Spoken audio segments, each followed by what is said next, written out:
একাদশ শ্রেণীতে ভর্তির নীতিমালায় যুক্ত হতে যাচ্ছে জুলাই গণ অভ্যুত্থান কোটা। 2024 সালের ছাত্র জনতার আন্দোলনে শহীদ ও আহতদের পরিবারের শিক্ষার্থীরা এই বিশেষ কোটা পাবেন। এরই মধ্যে আন্তঃশিক্ষা বোর্ড শিক্ষা মন্ত্রণালয়ে এমন একটি সুপারিশ পাঠিয়েছে যা অনুমোদন পেলে 2025 সালের একাদশ শ্রেণীর ভর্তি কার্যক্রম থেকেই এটি কার্যকর হবে। বিস্তারিত প্রতিবেদনে। বোর্ড সূত্রে জানা গেছে, কোটা প্রস্তাবে প্রাধান্য দেওয়া হয়েছে শহীদদের সন্তান ও পরিবারের সদস্যদের। বর্তমানে কলেজ ভর্তির নীতিমালায় মোট 7% কোটা রয়েছে, যার মধ্যে 5% মুক্তিযোদ্ধা সন্তানদের জন্য এবং 2% শিক্ষা মন্ত্রণালয়ের অধীনস্থ দপ্তরের জন্য বরাদ্দ। আবার কলেজ পর্যায়ে বর্তমানে মুক্তিযোদ্ধা পরিবারের শিক্ষার্থীর সংখ্যা অনেক কমে এসেছে।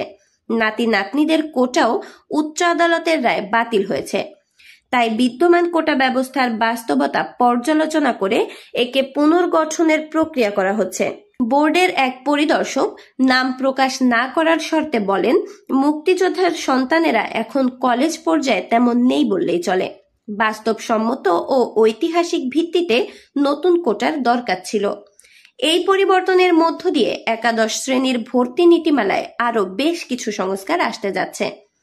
আন্তঃশিক্ষা বোর্ড সমন্বয়ক ও ঢাকা বোর্ডের চেয়ারম্যান অধ্যাপক ডক্টর খন্দকার এহসানুল কবিরকে বলেন, 2025 সালের একাদশ শ্রেণীর ভর্তি নীতিমালায় বেশ কিছু বড় ধরনের পরিবর্তন আসছে।